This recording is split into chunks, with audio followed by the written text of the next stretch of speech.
अगर आपका अपना ही दोस्त आपकी जान का दुश्मन बन जाए तो तब आप क्या करेंगे।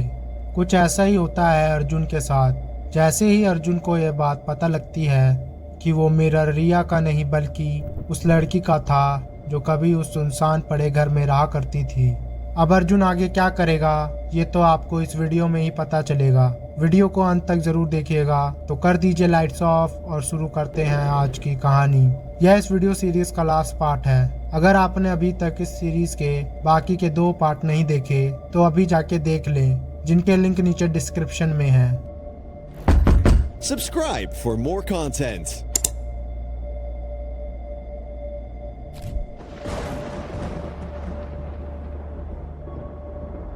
अर्जुन वो तस्वीर देखकर हैरान रह जाता है क्योंकि उसे समझ नहीं आ रहा था कि आखिर रिया ने अर्जुन से उस मिरर के बारे में झूठ क्यों कहा।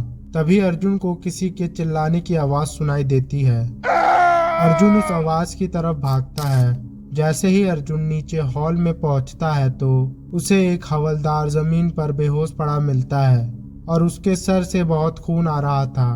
तभी अर्जुन को कोई काले कपड़े में भागता हुआ एक आदमी दिखाई देता है जो घर के पीछे के रास्ते से भाग रहा था। जैसे ही अर्जुन उस काले कपड़े वाले आदमी के पीछे भागता है तब तक वो आदमी वहां से गायब हो चुका था। अर्जुन फिर उस हवलदार की नस चेक करता है जिससे अर्जुन को यह पता लगता है कि वो हवलदार अभी तक जिंदा है। तभी अर्जुन के पापा वहां आ जाते हैं और उस हवलदार को देख तुरंत उसे उठाकर अपनी गाड़ी में बैठा लेते हैं। तब अर्जुन भी अपने पापा के साथ गाड़ी में चढ़ जाता है और फिर वह उस हवलदार को हॉस्पिटल टाइम रहते पहुंचा देते हैं जिससे उसकी जान बच जाती है। तब अर्जुन के पापा अर्जुन से पूछते हैं, अर्जुन तुम वहाँ उस घर में क्या कर रहे थे। तब अर्जुन जवाब देता है, वो दरअसल पापा मैं आपको लंच देने आया था, पर जब इनकी आवाज सुनी तो मैं तुरंत हॉल में आ गया था जहाँ मैंने इनको इस हालत में देखा। तब उसका पिता अर्जुन से पूछता है, क्या तुमने उधर किसी आदमी को देखा था। तब अर्जुन कहता है, हाँ मैंने एक आदमी को तो देखा था जिसने काला कोट पहन रखा था और वो घर के पीछे के रास्ते से भाग रहा था, पर जैसे ही मैं उसके पीछे जाता तब तक वो कहीं गायब ही हो गया था। तभी वहाँ डॉक्टर आ जाता है और अर्जुन के पिता से कहता है, अब आपका ऑफिसर सेफ है, आप उसे टाइम से हॉस्पिटल ले आए थे, वरना जैसे उसके सर पे वार किया गया था अगर थोड़ी देर और हो जाती तो इनका बचना मुश्किल था। इनको कल होश आ जाएगा, तब आप इनसे मिल सकते हैं। यह कहकर डॉक्टर वहां से चले जाता है। तब अर्जुन का पापा अर्जुन को घर जाने को कह देता है और फिर अर्जुन वहां से चले जाता है। घर पहुंचते ही अर्जुन यह सोच में पड़ जाता है कि आखिर रिया ने उसे झूठ क्यों बोला। तभी उसे प्रिया का कॉल आता है जो उससे उस वॉचमैन के केस के बारे में पूछती है, क्योंकि जब से प्रिया को यह मालूम पड़ा है कि वो वॉचमैन मारा गया है और रिया की रिंग अर्जुन के पापा के पास है, तब से प्रिया बहुत घबराई हुई है। पर अर्जुन प्रिया से कहता है, प्रिया एक काम करो, तुम मेरे घर आ जाओ, मुझे तुमसे कुछ बात करनी है। कुछ देर बाद जब प्रिया अर्जुन के घर पहुंचती है तो वह अर्जुन को अकेला देख बोलती है, अरे रिया नहीं आई क्या अभी तक। तब अर्जुन कहता है, मैंने रिया को नहीं बुलाया क्योंकि जो बात मुझे करनी है वो रिया के बारे में ही है। तब अर्जुन प्रिया को सब कुछ बता देता है, उसके साथ आज जो हुआ और उस मिरर के बारे में भी। तब वो दोनों ही यह सोचने लगते हैं कि आखिर रिया ने इस मिरर के बारे में झूठ क्यों बोला।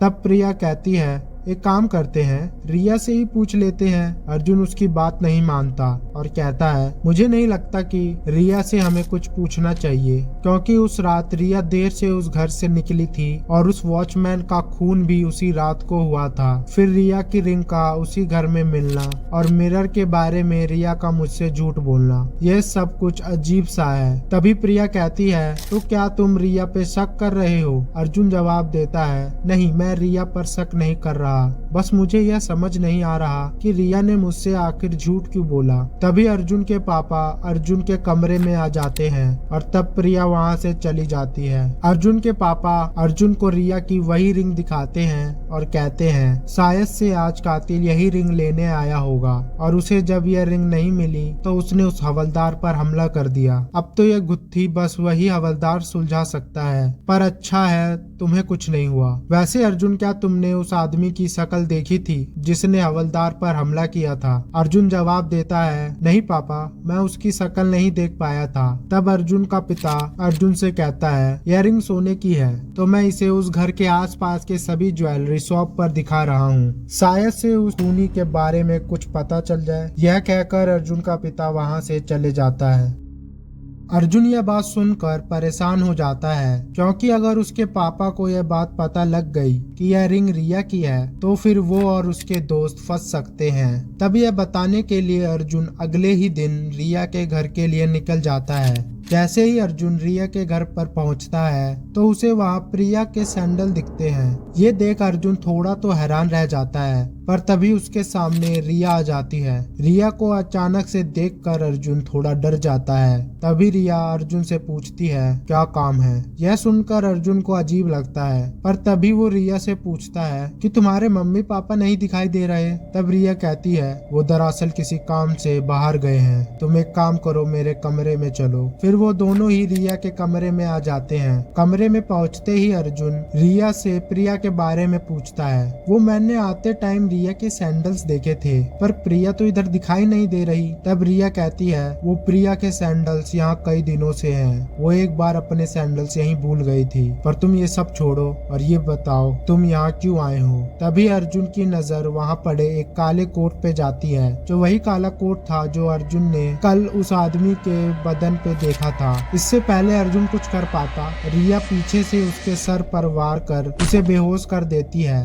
अर्जुन की आंखें खुलती है। वह अपने सामने प्रिया को पाता है जो बेहोश थी, और साथ ही वहाँ रिया के मम्मी पापा भी थे जो बेहोश थे, और उन सभी के हाथ और पैर रस्सी से बंधे हुए थे और मुंह पर टेप लगी हुई थी। तब अर्जुन जैसे तैसे अपने हाथों की रस्सी को खोल लेता है, फिर पैर की रस्सी को खोलकर और मुंह से टेप हटाकर रिया के मम्मी पापा और प्रिया की रस्सी खोलने लगता है और उन्हें होश में लाने लगता है। उनके होश में आते ही अर्जुन से पूछता है, ये कौन सी जगह है? तब रिया के पापा कहते हैं, ये रिया की अलमारी है। तब प्रिया अर्जुन को बताती है, मैं तो यहाँ बस रिया से उस मिरर के बारे में पूछने आई थी, पर जैसे ही मैंने उसे सारी बातें बताई जो तुमने मुझे कल बताई थी, तो उसने पता नहीं क्यों अचानक से मुझ पर हमला कर दिया और फिर मैं बेहोश हो गई। तभी अर्जुन रिया के मम्मी पापा से पूछता है, क्या आपको रिया ने यहाँ क्यों रखा हुआ है? तब रिया के मम्मी पापा जवाब देते हैं, वो दरअसल कुछ दिनों से रिया बदली बदली सी लग रही थी।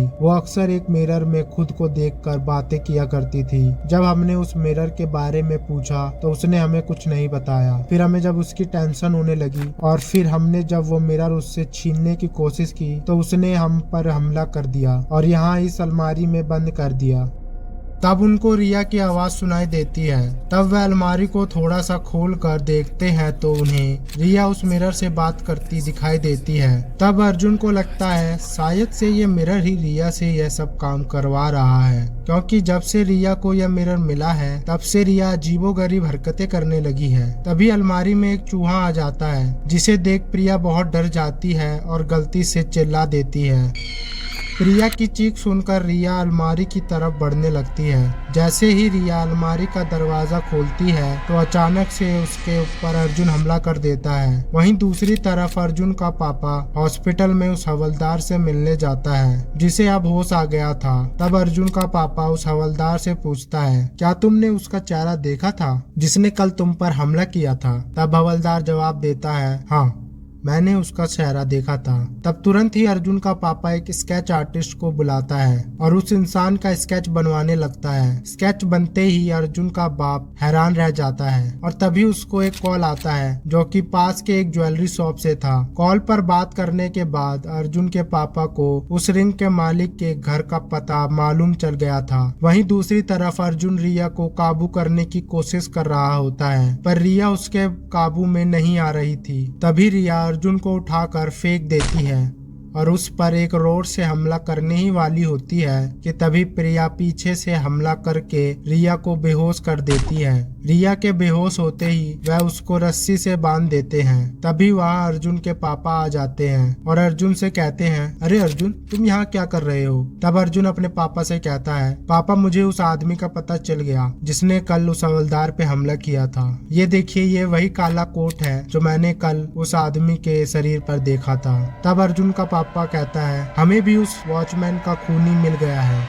जो और कोई नहीं बल्कि रिया है। तभी अर्जुन रिया का वही काला कोट अपने पिता को दे देता है और अर्जुन का बाप फिर उन्हें वही स्केच दिखाता है जो इस हवलदार ने बनवाया था और यह भी बता देता है कि उस ज्वेलरी शॉप के ओनर ने ही इसी घर का एड्रेस दिया था। तभी रिया के मम्मी पापा ये मानने से इनकार कर देते हैं। तब अर्जुन उनसे कहता है मुझे लगता है रिया ने अपनी मर्जी से नहीं किया, ये सब काम उससे यह मिरर करवा रहा था। पर तभी रिया को होश आ जाता है और वो उस रस्सी को तोड़कर अर्जुन के पापा के गले को दबाने लगती है। प्रिया और रिया के मम्मी पापा अर्जुन के पापा को बचाने की कोशिश करते हैं पर तभी अर्जुन की नजर उस मिरर पे जाती है। अर्जुन तुरंत ही उस मिरर को उठा लेता है और उस मिरर को फेंक कर तोड़ देता है जिससे रिया फिर बेहोश हो जाती है और अर्जुन के पिता की जान बच जाती है। कुछ दिनों के बाद फिर रिया को पागल खाने में डाल दिया जाता है और उस वॉचमैन का केस सॉल्व हो जाता है। कुछ सालों के बाद रिया पूरी तरह से ठीक हो चुकी थी और अब अपने घर वापस आ गई थी। अब रिया,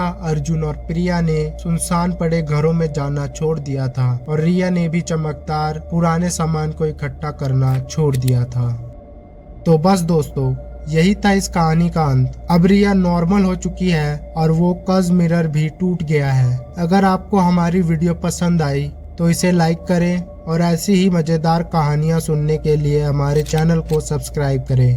तब तक आप हमारे बाकी के वीडियोस जाके देख सकते हैं जिनके लिंक नीचे डिस्क्रिप्शन में है। तो मिलते हैं अगली वीडियो के साथ, तब तक के लिए धन्यवाद और be safe. Subscribe for more.